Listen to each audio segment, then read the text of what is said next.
National Crime Victims' Rights Week is a week to bring awareness to support services in our community and how victims of crime can access those, and just bring awareness to all of the different resources that we have in our area. The most important thing for the community is to be aware of the resources that we have in Brown County, so that when they have a family member, when they have a friend, when they have a coworker that has been a victim of crime, or they know someone that has been, they know where to start.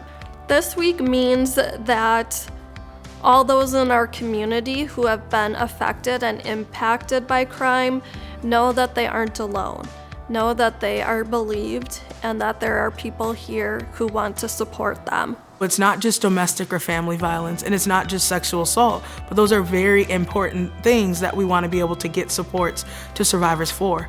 But they're already victims of robbery, victims of identity theft and fraud and financial crime, victims of stalking and harassment, victims of teen dating and intimate partner violence. Victimization in our community, it shows up in so many different ways, and it has really long-standing effects.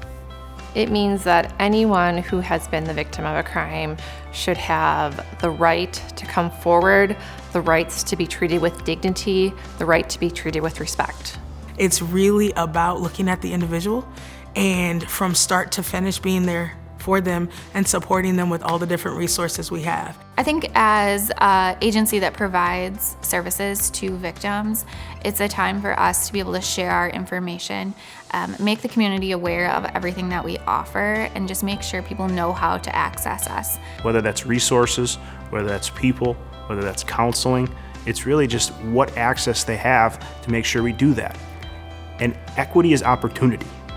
And we want to make sure that every victim has the opportunity for these resources. It's important that crime victims know they have a right to access, they have a right to be notified of hearings, they have a right to be present and participate in those hearings, and they have a right to have their voice heard. Start by believing. I think that's the best way that I can say it, is that if somebody has confided in you or has come forward saying that they're a victim, it isn't our job to prove that they are or aren't telling the truth, but it is our job as a human that they've trusted enough to tell their story, to say, I believe you and I want to help you however I can. A few things that our community can do that would really be important is to support those advocacy groups. A lot of the nonprofits who provide the day-to-day work, I think they need our support, and we need to know that victims come in all different shapes and sizes, and we need to be able to support them wherever they're at, and that looks different for every person. So just sort of acknowledge the trauma that comes with victimization, and then support those advocacy groups that are doing a great job on the ground. It's just a good week to talk about the good we do and not all the bad that's in the world. I think it's a good reminder of why we do the work that we do, and ultimately most of the people in our office are there primarily because they want to help people.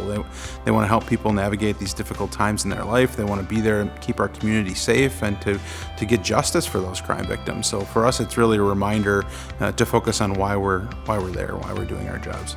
When victims get the support that they need, they go from victim to survivor, and really that's what we're looking to do in our community, is to make sure that the victims are survivors and can thrive after what's happened to them.